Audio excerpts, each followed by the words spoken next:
Hello, my name is Dr. Frank Noto. I am an assistant professor of internal medicine at the Icahn School of Medicine at Mount Sinai. I am a practicing hospitalist at Elmhurst Hospital Center in Queens, New York. I also teach internal medicine and physiology for Kaplan Medical. I've been training residents and medical students for many years for Step 1, Step 2, and Step 3. I am here to prepare you for a very complicated section, renal physiology, but I can assure you, once you master renal physiology, this helps put perspective a lot of internal medicine. So as a practicing physician, every day I think about renal physiology. So a lot of what I teach you in this section, you will use for the rest of your career. So get your textbooks ready and have a lot of fun with the kidneys. The kidneys are a fun organ, and I'm here to convince you of that. Okay, so chapter 1 is the renal structure and glomerular function. So let's get started.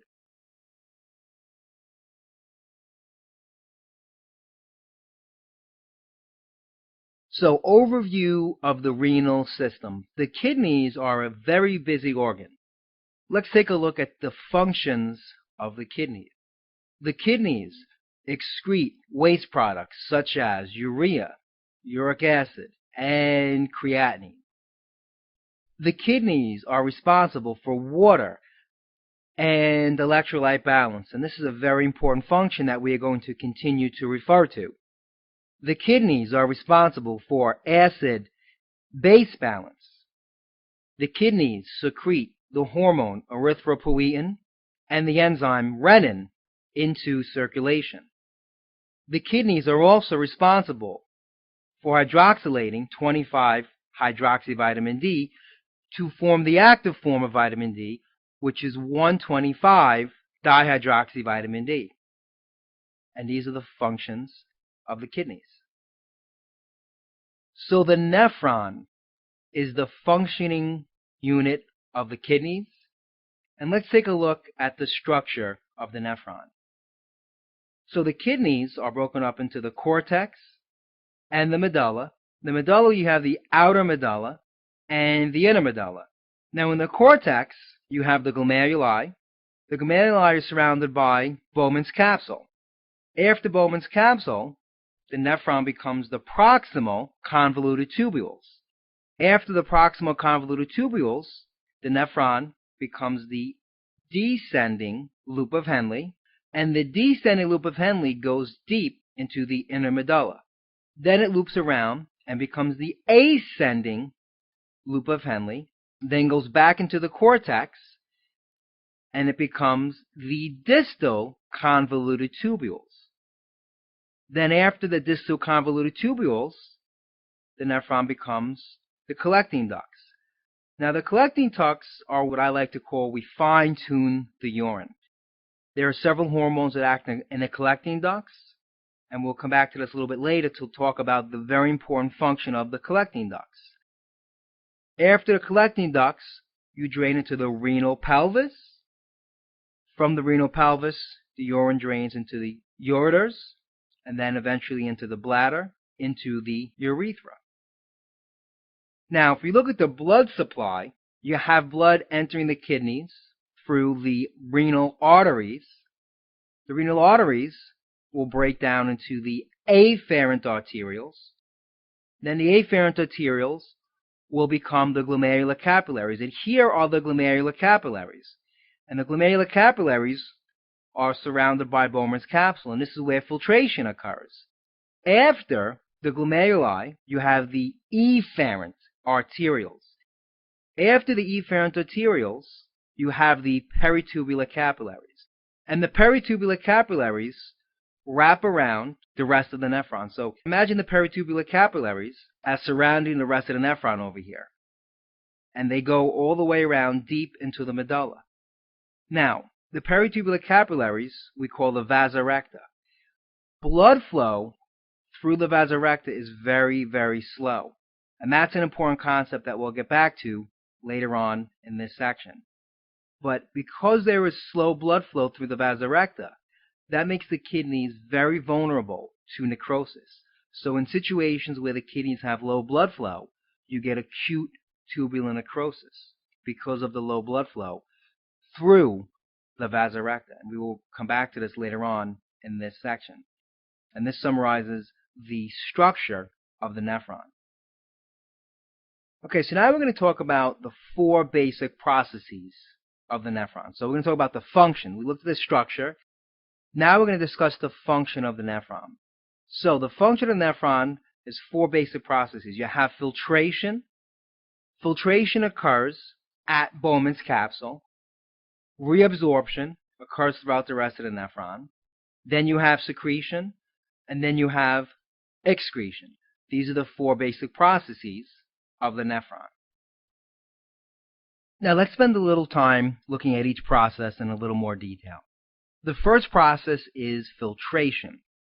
Filtration is the process by which plasma is filtered by the nephron. And this happens at the glomeruli. So filtration occurs at the glomeruli. Filtration is driven by Starling forces. Filtration is driven by the glomerular capillary hydrostatic pressure.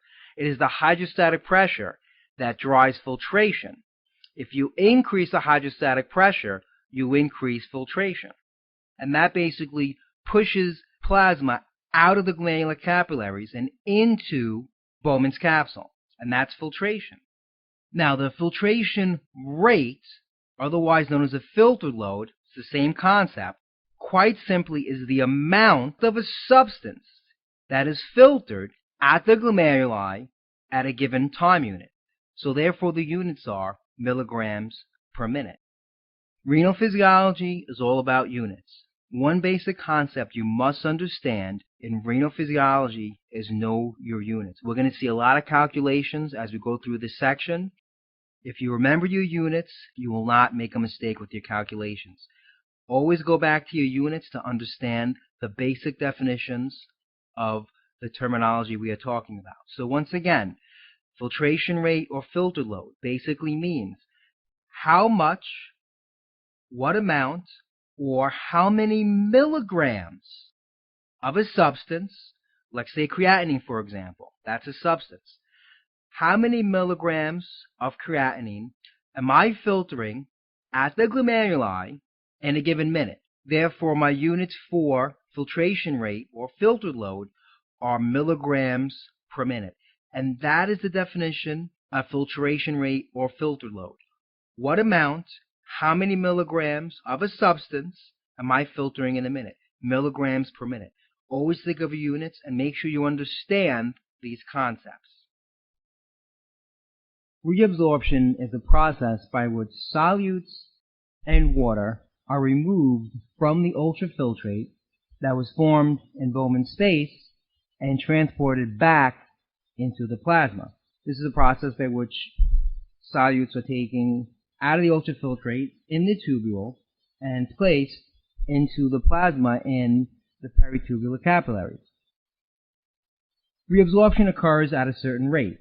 Everything in renal physiology occurs at a rate just like reabsorption. So when the test asks you to calculate the reabsorption rate, what they're asking you for is what amount or how much of a certain solute was reabsorbed from the ultrafiltrate. So if you remember your units of physiology, it's always important to think about the units, remember the units, write down the units, and use the units and definitions.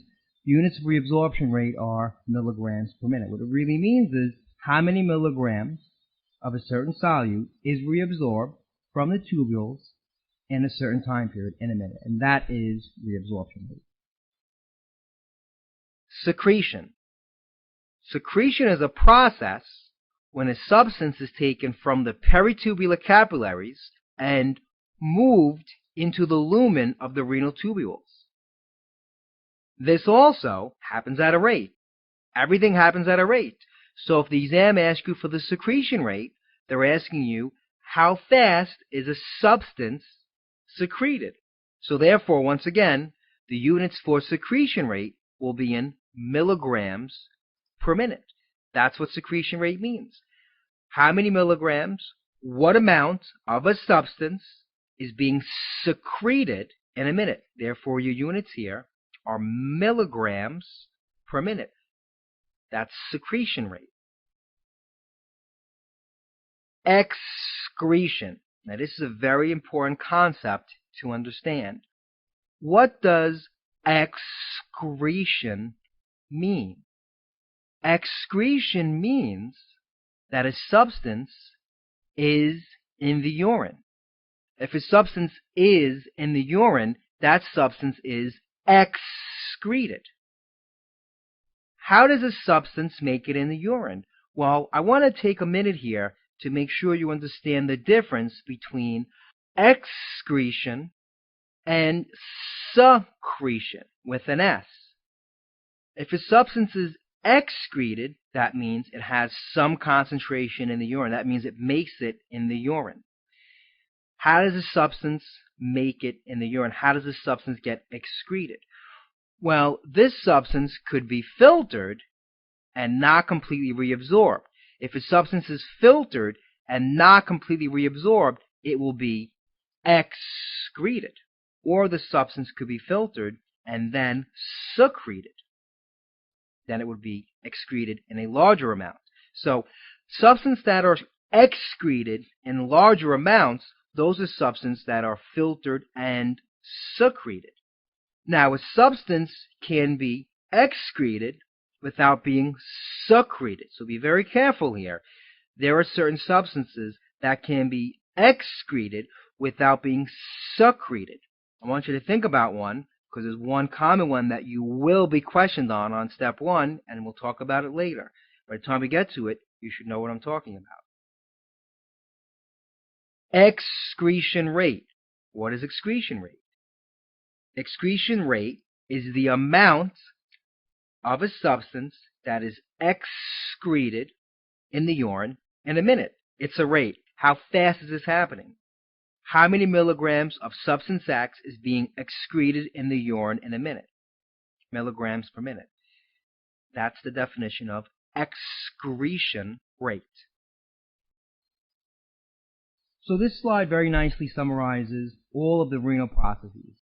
Blood enters the kidneys via the renal artery, eventually breaks down to the afferent arterioles. After the afferent arterioles, blood goes into the glomerular capillaries, which is where the first process happens. That's the process of filtration. Filtration is a process by which an ultrafiltrate is formed from the plasma in the glomerular capillaries. This ultrafiltrate is formed in Bowman's capsule. Then the ultrafiltrate moves down the tubule. First step is to move down the proximal tubule. In the proximal tubule, you have two processes. You have reabsorption, which is number 2, and then you have secretion, which is number 3. Secretion is very important to understand. That's the process by which a solute is taken from the peritubular capillaries and moved back into the tubules and goes back into the ultrafiltrate within the tubules. That's the process of secretion. Excretion means that a substance is excreted in the urine or placed in the urine. So when you form urine, you form an excretion rate of a certain substance. The equation at the bottom of the slide is very important in understanding renal physiology. This is the equation for mass balances. This equation says that the excretion rate is equal to the filtration rate or filtered load. Another word for filtration rate is filtered load, minus the reabsorption rate plus the secretion rate. So, is the substance excreted or not? Well, that depends on the other 3 processes. If a substance is filtered and completely reabsorbed, the excretion rate is 0. It is not secreted. Now, I want to make a very important point here to know the difference between excretion and secretion. Remember, secretion is when a solute is taken from the peritubular capillaries and moved into the tubules. Excretion means that the solute is in the urine. A substance may be excreted without being secreted. For example, a substance may be filtered and not completely reabsorbed. If a substance is filtered and not reabsorbed, then it is excreted. However, the excretion rate must be lower than the filtration rate because some of that substance is reabsorbed. If you have a substance that is filtered and secreted, that substance will have a very high excretion rate because the excretion rate will be equal to the filtered load plus the secretion rate because there are 2 different processes that place that substance in the tubules and ultimately in the urine. The exam is to ask you to calculate the excretion rate of substance X. You would have to calculate the filtered load, and then you'd have to know, well, is the substance reabsorbed? If it is, you would have to subtract the reabsorption rate of that substance. If the substance is secreted, you would have to calculate the filtered load plus the secretion rate, and you would add the filtered load to the secretion rate, and that is how you would get the excretion rate. Later on, we'll give you some examples of how to do this. It's very important to understand this slide and this concept in renal physiology. So this slide just looks at blood flow through the kidneys. Blood enters through the renal arteries, then becomes the ocular arteries, then goes through the afferent arterioles, then the glomerular capillaries, efferent arterioles, then peritubular capillaries, and that's where you have reabsorption and secretion, vasorector, arcuate vein, and then renal vein. So this is blood flow through the kidneys. Regulation of blood flow through the kidneys. The kidneys autoregulate. Many organs autoregulate. You saw in earlier sections in physiology, the heart autoregulates. Coronary arteries autoregulate, and that's controlled by NO and adenosine. We said the brain autoregulates. Cerebral arteries autoregulate. That's controlled by arterial carbon dioxide. Exercising skeletal muscle autoregulates, and that's controlled by adenosine, lactate, potassium, acid. Those are all organs that autoregulate. Well, the kidneys, they also autoregulate. They're very effective in autoregulation. Now, when you talk about autoregulation in the kidneys, it's all through the afferent arterioles. It is the afferent arterioles that autoregulate. There are two proposed mechanisms. One is the myogenic response. The other one is what we call tubuloglomerular feedback. Myogenic response means that when you stretch the smooth muscle cells of the afferent arterioles, it causes them to contract. So that's quite simply a stretch response. So when you stretch the smooth muscle cells, that causes them to contract, and that causes vasoconstriction. That's the myogenic response. The second response, and this response has more support, is known as tubuloglomerular feedback. And here's how this works. When there's an increase in MAP, mean arterial pressure, this leads to an increase in your renal blood flow and an increase in your GFR. When there's an increase in your GFR, there's an increase in filtration of solutes, including sodium as well as chloride. That means there's an increase in delivery of sodium and chloride ions to the macula densa. What's the macula densa? The macula densa is the portion of the nephron where the thick ascending loop of Henle meets the early distal convoluted tubules. It's the very same nephron. Okay, it's just later on in that same nephron. The macula densa is very important. The macula densa contains sensors for sodium and chloride. When the macula densa senses high levels of sodium chloride, it releases adenosine. Now, the macula densa, if you look at the anatomy, is located very, very close to the afferent arterioles. This adenosine leads to vasoconstriction of the afferent arterioles. When you vasoconstrict the afferent arterioles, that leads to a decrease in the renal blood flow, as well as a decrease in the GFR.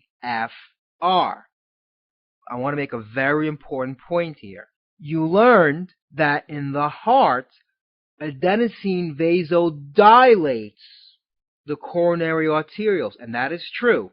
In the heart, adenosine vasodilates the coronary arterioles. That's true. However, in the kidneys, adenosine vasoconstricts the afferent arterioles. Different substrates can do different things in different organs. So make sure you understand the difference and do not confuse this. Adenosine vasodilates coronary arterioles, but adenosine vasoconstricts the afferent arterioles here in the kidneys. It's very important to understand this distinction and not get the two confused. Now, if there is a decrease in delivery of sodium and chloride to the macula densa, this will lead to vasodilation of the arterioles, and this will lead to an increase in the renal blood flow, and this will lead to an increase in the GFR. So the opposite is true too. Now, here's how I want you to think about this, because sometimes students get confused with this whole process. Here's how I want you to think about this. Why do you have to vasoconstrict the arterioles when the MAP increases? Well, let's say you have a patient who has hypertension. And most patients with hypertension, 90%, have what we call essential hypertension, which really means we don't know why they have it. Genetic factors, they have arterioles that are just hypertrophic, and they just have hypertension. And they do not take their medications. So they walk around with elevated MAPs every day. So that leads to increased pressures going into the kidneys. Now, if you did not have this effect of vasoconstricting the afferent arterioles, these elevated MAPs would lead to destruction of the glomeruli. So the reason why you need this effect to happen is to protect the glomeruli. So I want you to think of the afferent arterioles as protecting the glomeruli from these high MAPs, from these high pressures coming in and physically destroying these tiny little delicate arterioles, because that can happen. And when this does happen, this is what we call a hypertensive crisis or malignant hypertension, right? And then patients that come in with malignant hypertension with end organ damage, they could come in with acute renal failure. They get hyperplastic arteriolosclerosis. We'll get more of that in the pathology section. But when patients come in with blood pressure that's out of control, they get end organ damage. So this vasoconstriction here protects the glomeruli from this high pressure leading to damage of these delicate glomeruli. So this is why this needs to happen. You need to protect the glomeruli, and that's what's happening here. So that's what I want you to think about this. This is why this needs to happen. So this slide gives you a graphical representation of the concept of autoregulation. Autoregulation means that the kidneys are able to keep the renal blood flow and the GFR constant at wide variations of the mean arterial pressure. So let's take a look. As the mean arterial pressure increases and increases and increases, both the renal blood flow and the GFR remain constant. That's what autoregulation means. This occurs because of the afferent arterioles. Now, if you did not have autoregulation, imagine what would happen. As the MAP increases, what you would see is an increase in the renal blood flow. Like so. The renal blood flow would increase up and up and up. You would also have an increase in the GFR, and that would lead to glomerular damage and damage of the arterioles. But the vasoconstriction of the afferent arterioles will protect the glomeruli. So here's a question they can ask you. They can give you this graph and point right over here. And they could say, here's a patient with the MAP all the way over here. And they could say, what are the afferent arterioles doing at this point? And the answer is, the afferent arterioles are vasoconstricting to keep the renal blood flow and GFR low at this point. Then they could say, what are the efferent arterioles doing at this point? Well, at this point, they would be vasodilating. The efferent arterioles would be vasodilating, and that will be due to decrease in renin secretion. We didn't get to this section yet, but you will see later on that whenever there's an increased blood flow at the afferent arterioles, renin secretion is suppressed. And we'll talk about that later. Now, likewise, it can give you a similar question and say, well, here's a patient over here on the scale. So here's a patient with a MAP down here. What would the afferent arterioles be doing at this point? Well, at this point, the afferent arterioles would be vasodilating, and the efferent arterioles would be vasoconstricting. And this is how the kidneys autoregulate. Again, this means that the kidneys are able to keep the renal blood flow as well as GFR constant through a wide variation in mean arterial pressures. We spoke about other organs that can autoregulate. This is how the kidneys autoregulate. Notice what happens when your MAP is very high. Your renal blood flow increases. This is when you get damage. This is your patient who has a hypertensive crisis or malignant hypertension. This is a patient who has acute renal failure. They get hyperplastic arteriolosclerosis. They get end organ damage. How about down here? This is a patient with septic shock or hemorrhagic shock who now gets decrease in renal blood flow. And this patient can get acute tubular necrosis. So when you fall out of this range, you get damage. Okay, and that is autoregulation. Let's talk about flow. You spoke about flow in the cardiology section. Same concepts apply in the kidney. Blood flows from high pressure to low pressure. Blood flow is a high yield concept in all of physiology. There are two factors that affect flow. Blood flows down a pressure gradient. Blood always flows from high pressure to low pressure. How can you affect blood flow? You can change the pressure gradient. You can decrease the pressure gradient. You can decrease the upstream pressure, or you can increase the downstream pressure. Either one would decrease the pressure gradient. You can also increase resistance. If you increase resistance at any point in that series circuit, you will decrease flow. Pucell's equation is central to understanding physiology. Remember when you took physics and you said, why do I have to know this? This is boring. This is horrible. Why am I being tortured by this material? Well, this is why. If you don't understand physics, you don't understand physiology. You need physiology to become a physician. Pucell's equation is central to understanding all of physiology. Pucell's equation says blood flow is equal to pressure gradient over resistance. P1 is upstream pressure, P2 is downstream pressure, R is the resistance between the vessels. So this is the equation for flow. Looking at this from a diagram, P1 is high pressure, P2 is low pressure. Blood will flow from P1 to P2. Resistance between P1 and P2.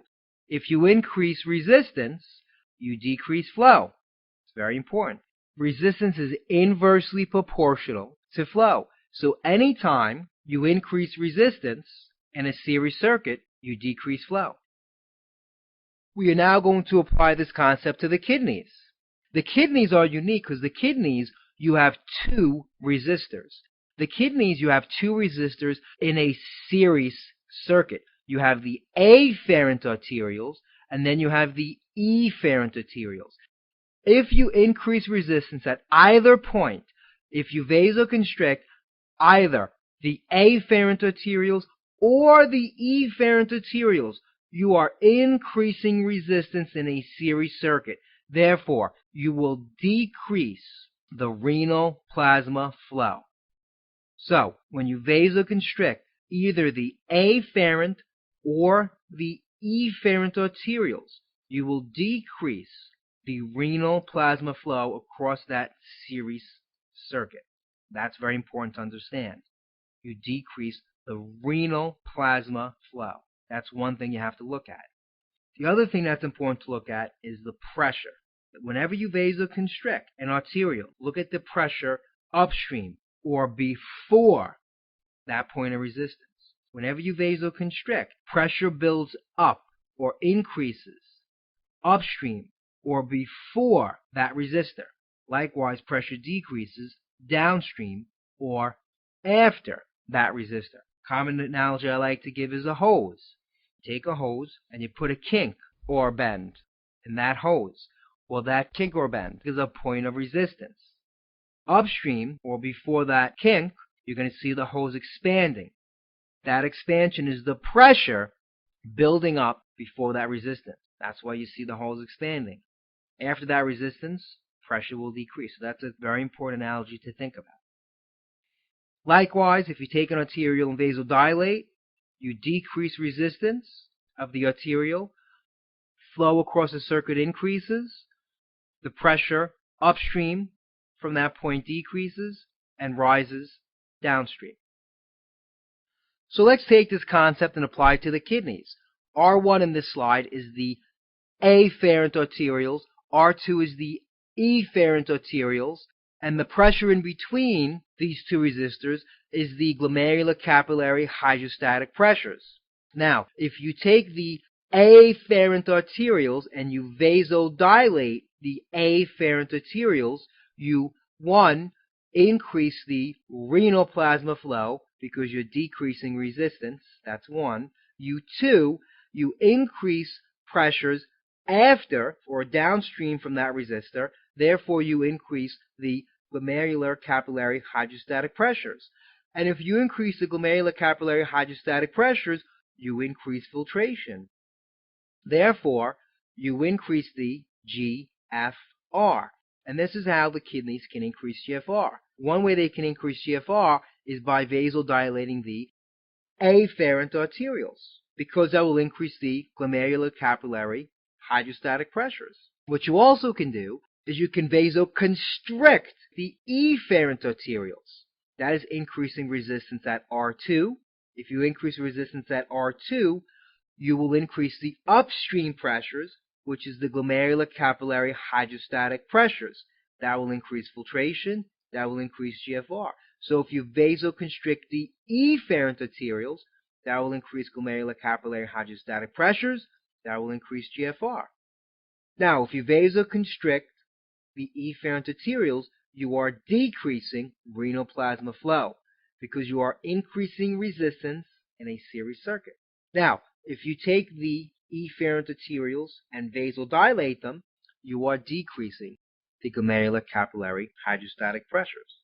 Now, another thing I want to talk about on the slide is reabsorption. If hydrostatic pressure is the force that drives filtration, what is the force, do you think, that drives reabsorption? The force that drives reabsorption is oncotic pressure. Therefore, if you increase the oncotic pressure, you increase reabsorption. So this table nicely summarizes what we went over. Very important to understand this table. Vasoconstrict the efferent arterioles. Vasoconstrict the afferent arterioles. No matter what, whenever you're vasoconstricting, you are increasing resistance in a series circuit, and you are decreasing. You are decreasing the renal plasma flow. Now, when you vasoconstrict the efferent arterioles, you are increasing the glomerular capillary hydrostatic pressures, and you're increasing GFR. When you're vasoconstricting the afferent arterioles, you are decreasing the glomerular capillary hydrostatic pressures, and you are decreasing GFR. Vasodilate. When you vasodilate the efferent arterioles, you are increasing flow because you're decreasing resistance, but you are decreasing the glomerular capillary hydrostatic pressures, and you are decreasing GFR. Dilate the afferent arteriole. Well, again, you're increasing flow, but you're also increasing glomerular capillary hydrostatic pressure. So it's very important to understand this table. Okay, so here's a clinical correlation. A patient with essential hypertension will have an increase in renal artery pressures due to increased flow. That will vasoconstrict the afferent arterioles, and that will vasodilate the efferent arterioles. The elevation in juxtaglomerular pressures will lead to decrease in renin secretion, leading to low angiotensin II secretion, and that will vasodilate the efferent arterioles. Here's a high-yield clinical correlation that step 1 loves to go after. They love to go after renal artery stenosis. Here's what happens. Renal artery stenosis. There is low renal artery pressures, leading to low flow states at the afferent arterioles. This will lead to vasodilation of the afferent arterioles. trying to increase renal blood flow and increase renal perfusion and increase GFR, because GFR is low here. You also will have increase in renin secretion. Whenever there's low at the afferent arterioles, that's a very important stimuli of renin. So the renal artery stenosis leading to low renal blood flow at the afferent arterioles is a very important stimulator of renin secretion. So renin levels will go up, leading to increase in angiotensin II secretion. Angiotensin II will vasoconstrict the efferent arterioles. So you have vasoconstriction of the efferent arterioles. This is an important point, and they love to bring this up. This high level of angiotensin II will also vasoconstrict your arterioles out in the periphery, leading to an increase in your total peripheral resistance. Now, angiotensin II is a very potent vasoconstrictor. This is important to understand for step 1. Angiotensin II is a very potent vasoconstrictor throughout the periphery. Angiotensin II increases the total peripheral resistance, it increases the afterload on the heart, it increases the MAP, and it leads to hypertension. This is a very important cause of secondary hypertension, and we like to go after this on the exam.